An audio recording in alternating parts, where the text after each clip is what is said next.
नमस्कार। प्रभाव साक्षी news network के खास कार्यक्रम विश्व खबरों में आप सभी का स्वागत है। अमेरिका में हालिया आतंकवादी हमलों के पीछे मुस्लिमों का हाथ होने के चलते वहां रह रहे मुस्लिम समुदाय के मन में तमाम तरह की आशंकाएं देखी जा रही हैं। खासकर नवनिर्वाचित राष्ट्रपति डोनाल्ड ट्रंप ने जिस तरह हालिया हमलों को अवैध आप्रवासियों से जोड़ा है, उसके चलते विशेष रूप से मुस्लिमों के बीच चिंता देखी जा रही है। हम आपको बता दें कि ट्रंप ने कहा है कि हमारे देश में अपराध दर उस स्तर पर है जैसी पहले कभी किसी ने नहीं देखी। उन्होंने अपराधों से सीधे सीधे आप्रवासियों को जोड़ दिया। ट्रंप के बयान के बाद अमेरिका में तमाम मुस्लिम संगठनों की ओर से बयान जारी कर पीड़ितों के परिवारों के प्रति संवेदना व्यक्त की जा रही है और चरमपंथी विचारधारा को खारिज किया जा रहा है। अमेरिका में मुस्लिम अधिकार और सामाजिक संगठनों के बीच यह बताने की होड़ लग गई है कि उनका समाज किसी भी प्रकार की चरमपंथी विचारधारा का समर्थन नहीं करता। इस तरह की रिपोर्टें भी देखने को मिल रही हैं कि मुस्लिम संगठन अपने समाज के लोगों को मीडिया के सवालों से बचने की सलाह दे रहे हैं और किसी एजेंसी द्वारा संपर्क करने पर इस्लामी संगठनों के प्रतिनिधियों को इस बात की सूचना देने के लिए प्रेरित कर रहे हैं। हम आपको बता दें कि न्यू ऑरलियंस में नए साल के स्वागत का जश्न मना रहे लोगों पर हमला करने वाला व्यक्ति शमसुद्दीन जब्बार आईएसआईएस का कट्टर समर्थक था। न्यू ऑरलियंस में नए साल के स्वागत का जश्न उस वक्त त्रासदी में बदल गया था जब जब्बार ने जश्न मना रहे लोगों पर पिकअप ट्रक चढ़ा दिया था।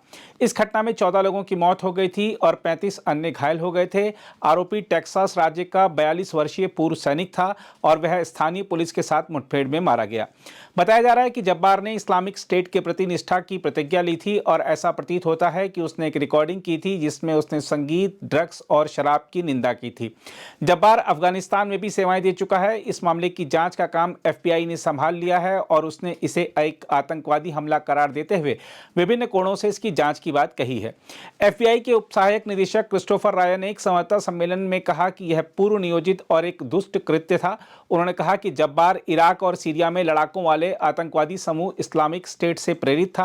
राय ने कहा कि अभी यह कहना मुश्किल है कि कैसे एक अनुभवी सैनिक, रियल एस्टेट एजेंट और प्रमुख कर और परामर्श फर्म डेलॉयट का कर्मचारी रहा व्यक्ति आईएसआईएस के प्रभाव में आ गया। जब्बार ने अमेरिकी सेना में 10 साल तक सेवा की थी और उसकी उम्र 42 थी। देखा जाए तो जो लोग इस्लामिक स्टेट की भर्ती का शिकार बनते हैं वे आमतौर पर बहुत कम उम्र के होते हैं। इसलिए सवाल उठ रहा है कि एक देशभक्त कैसे आईएसआईएस में शामिल हो गया।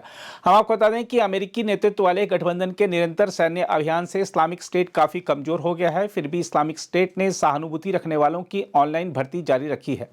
वैसे अभी यह स्पष्ट नहीं है कि जब्बार का विदेशी चरमपंथी समूहों के साथ क्या संपर्क रहा होगा।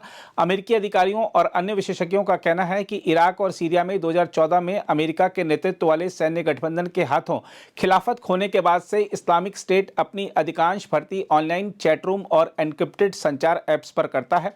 अमेरिकी अधिकारियों का कहना है कि इस्लामिक स्टेट ने अपनी भर्ती को बढ़ावा देने के लिए गाजा में इजराइल के युद्ध में हजारों फिलिस्तीनियों की मौत का इस्तेमाल किया है। बताया जाता है कि चरमपंथी समूह नई भर्तियों को आकर्षित करने के लिए एक समान रणनीति का पालन करते हैं। यह समूह अपने संदेश को आगे बढ़ाने के लिए सोशल मीडिया का उपयोग करते हैं और फिर चर्चाओं को टेलीग्राम जैसे एन्क्रिप्टेड ऐप पर ले जाते हैं। बताया जाता है कि जो लोग हमलों को अंजाम दे रहे हैं वे अपने जीवन में कभी भी किसी ऐसे व्यक्ति से नहीं मिले हैं जो आईएसआईएस का सदस्य है, लेकिन इसका मतलब यह नहीं है कि वे आईएसआईएस प्रेरित हमले को अंजाम नहीं दे सकते। कारों को भीड़ से टकराना या चाकू से हमला करना बहुत कम बजट वाले हमले हैं जिनसे बचाव करना लगभग असंभव है। जहां तक जब्बार की बात है तो आपको बता दें कि उसके सौतेले भाई ने मीडिया को बताया है कि उसने 20 की उम्र में इस्लाम को त्याग दिया था, लेकिन हाल ही में उसे फिर से अपना लिया था। ऐसी भी जानकारी सामने आई है कि 11 महीने पहले उसने धार्मिक ऑडियो रिकॉर्डिंग की एक श्रृंखला बनाई थी जिसमें संगीत की बुराइयों पर कट्टरपंथी विचारों के साथ साथ नशीली दवाओं और शराब की निंदा जैसे मुख्य धारा के इस्लामी विचार भी शामिल थे। जब्बार के सौतेले भाई अब्दुल जब्बार ने पुष्टि की है कि साउंड क्लाउड प्लेटफॉर्म पर पोस्ट की गई रिकॉर्डिंग जब्बार की थी। एक रिकॉर्डिंग में शमसुद्दीन जब्बार कहता है कि संगीत शैतान की आवाज है, शैतान की आवाज भी लोगों को अल्लाह के रास्ते से भटका रही है। अब्दुल जब्बार ने यह भी बताया है कि जब्बार के पिता को 2023 में स्ट्रोक हुआ था और वह उनकी देखभाल की व्यवस्था करने में मदद कर रहे थे। अदालत के रिकॉर्ड से यह भी पता चलता है कि सितंबर 2022 में जब्बार का दूसरी पत्नी से तलाक हो गया था। इसके अलावा हमले की सुबह 1:29 से 3:02 के बीच उसने फेसबुक पर 5 वीडियो पोस्ट किए थे जिसमें उसने कहा था कि वह इस्लामिक स्टेट का समर्थन करता है। जब्बार ने वीडियो में यह भी कहा था कि वह पिछली गर्मियों से पहले इस्लामिक स्टेट में शामिल हो गया था। बहरहाल पूरे मामले को लेकर अमेरिका की राजनीति गर्मा गई है। अमेरिका के राष्ट्रपति जो बाइडेन ने कहा है कि शमसुद्दीन जब्बार ने अकेले ही इस घटना को अंजाम दिया, तो वहीं ट्रंप ने कहा है कि बढ़ते हमलों के पीछे अवैध आप्रवासी हैं। ट्रंप के तेवरों और जब्बार की हरकत को देखकर स्थानीय मुस्लिमों के होश उड़ गए हैं। अगर आप भी लेना चाहते हैं देश दुनिया की तमाम जानकारी तो आज ही सब्सक्राइब करें हमारे चैनल को। साथ ही नीचे दिए बेल आइकन को जरूर दबाएं ताकि हर अपडेट आप तक पहुंच सके।